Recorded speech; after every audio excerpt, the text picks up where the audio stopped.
Assalamu alaikum wa rahmatullahi wa barakatuh. Alhamdulillah, I was asked by the Dar al Islam Masjid to impart a few beneficial words to the Sari Estate community and surrounding areas and to whoever is listening. So, Alhamdulillah, I am Dr. Zahraah Saban, the daughter of Shahid Fan Abrams. Alhamdulillah.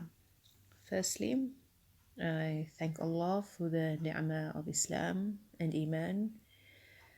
We thank Allah that, Alhamdulillah, yet that He, the Almighty, has granted us another Ramadan, so that we use whatever means possible to attain taqwa. Ameen. May Allah subhanahu wa ta'ala accept from us, accept from you, and grant us ease so that we can fulfill our ibadah. Ameen.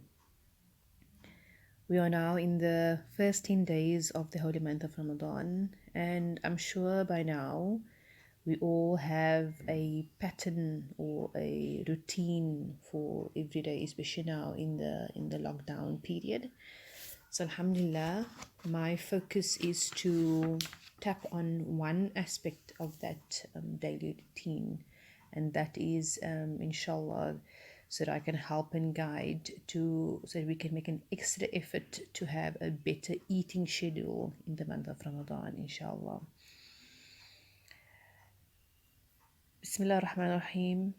In verse 168 in Surah Al-Baqarah, Allah has given us clear guidance, which was revealed centuries ago in response to the pagan ways. Allah has sent down this verse, يا أيها الناس كلوا مما في الأرض حلالا طيبا ولا تتبعوا خطوات الشيطان.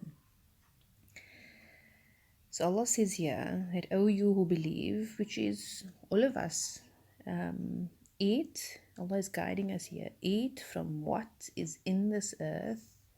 And Allah has given us not options, but Allah has given us two criteria of what we should eat. In this earth, what is lawful, halalan, tayyiban, just pure and good. And do not follow in the footsteps of shaitan.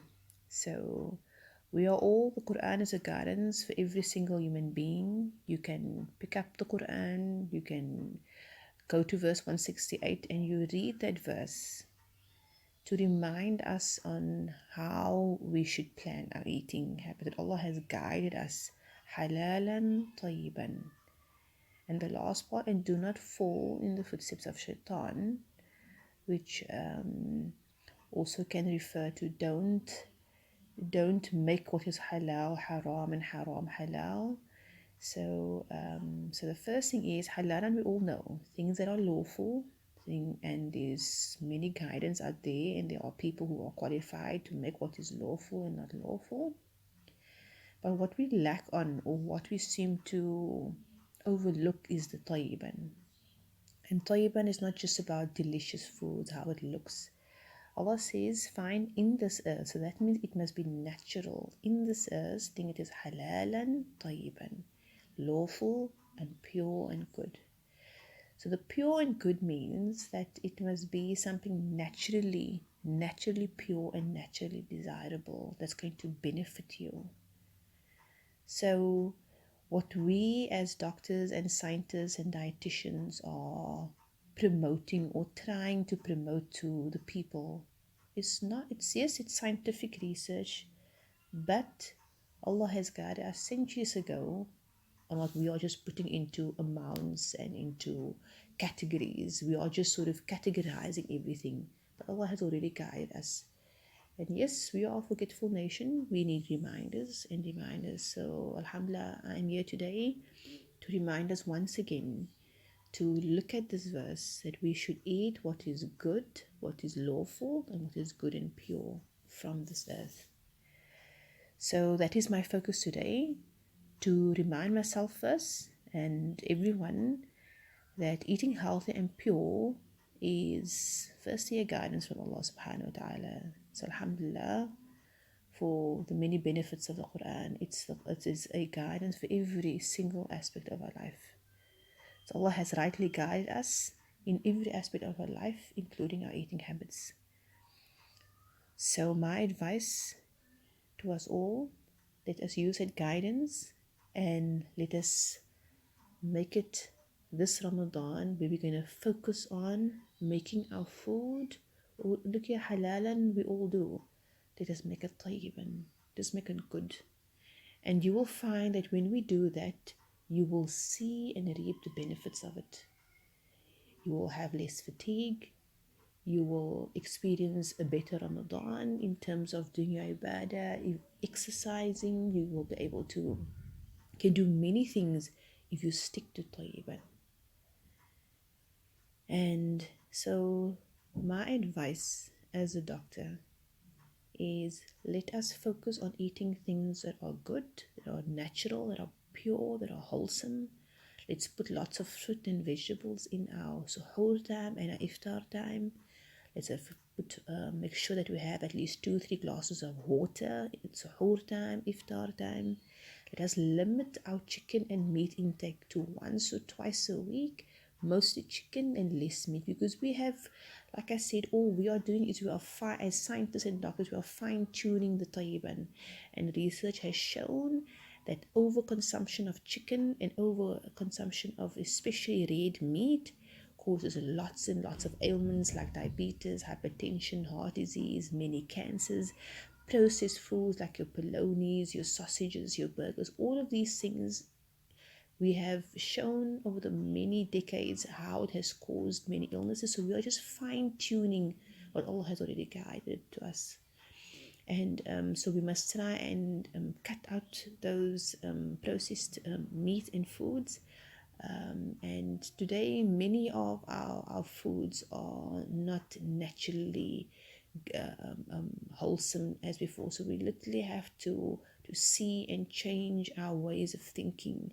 And this is where you go to Google and see what is wholesome, what is natural, what is good foods for us to consume. So again, let's follow the Sunnah of the Prophet ﷺ. Just eat in moderation, which is a third for water, a third for our food, and a third for air. And fast regularly. So alhamdulillah in the month of Ramadan, but even after Ramadan, let us make a habit of making fasting a part of our life. And we make sure that what we eat is naturally pure. So alhamdulillah, as we maintain the Ramadan, it is tied to maintain a good eating habit, not because for it is firstly for our benefit, but also so that we can leave a good legacy behind. Because a lot of illnesses and that we do, you will notice people ask you, is there any family history? The reason for family history is not because of only genetics. It's also because of the lifestyle of your parents. We tend to carry that lifestyle to our children, and then our children will do it to the next generation, the next generation.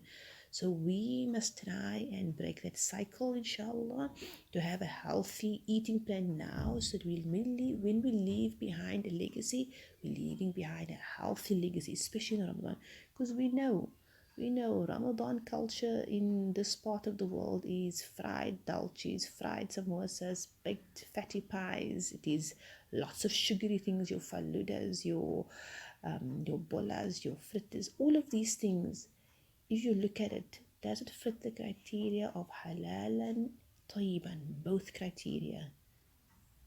So we really need to think and ponder, and we need to ask ourselves, let us try and heed the guidance so that we can reap the benefits, inshallah. So my motto for the segment, inshallah, is let food be our medicine for us. Let food be our medicine, and food can only be our medicine if we're having a balanced life. If we're having healthy foods, we're eating in limitations, in moderations, we are doing regular exercises. Even in Ramadan, we're not saying go run a marathon. In your home, simple stretches, exercises, drinking enough water, and we staying away from all these unhealthy, fried, sugary things. If that is going to be our habit, food will be our medicine for us. Allah has tested us because of our lifestyle. Allah tests us on illnesses, and sometimes we have to take medication. That doesn't mean that now we take medication we cannot maintain a healthy diet. So, and you will find that a lot of doctors will encourage you that eating healthier makes your medication work even better. So it's not because you're taking medication now, it's okay, I can eat what I want. No, it is a combination of taking medication if you are in the criteria of taking medication and eating well. So in times of Ramadan, your habits are a bit change. So in the morning suhoor, we tend to have a very, very light meal. We should try and encouraging that our suhoor time, try and make it a meal, a small meal where there's still some vegetables and there's still some fruit in there.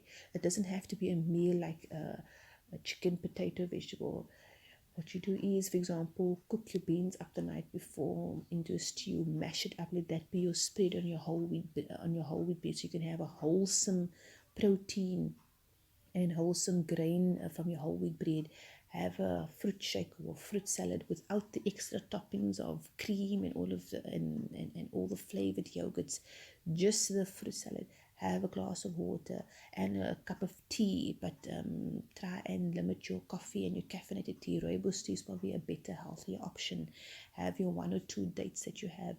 That should be, and if you look at it, actually a lot of things. So you should actually prepare your suhoor time and wake up in early enough so that you can eat it gradually. So by the time you can prepare your meals, stand up for Salatul Layl, and have some portion. And then when you're done with Salatul Layl, and then when you have another portion of it. But that is, you must have it combination in the morning time. I know for some people it's difficult to eat in the morning, but if you wake up early enough so that you can prepare and you can eat in a gradual time onset, you will be able to, inshallah, be able to can manage. So make sure you have a good suhoor time. And then at night, very important, enough fluids, because you don't realize, because everybody is different, your elderly, your children that are fasting, you need to hydrate yourself when you're breaking your fast so that you can maintain that 30 days and you will just get better and better at it. And that is the benefit of eating healthy. Each day you just become better and better and better at it, inshallah, bi'idhnillah. So may Allah accept from us. It's not easy to make a lifestyle change, but it is definitely worth it if we want to see our generation changing to healthier lifestyle, less chronic illnesses, less cancers in the communities. We need to eat healthier, inshallah. And inshallah, with the community, I'm sure the mothers and whoever cooks, the creativity and the knowledge put together, try and create a healthier buka treats instead of the usual cultural Ramadan treats that are very unhealthy, very fatty, very sugary, inshallah. I mean, shukran jazilan for the time. I hope that what I've said is definitely a reminder to myself first. I hope it has benefited everyone, inshallah. Let us reap the maximum benefit of this Ramadan, inshallah. Shukran jazilan. Wassalamu alaikum wa rahmatullahi wa barakatuh.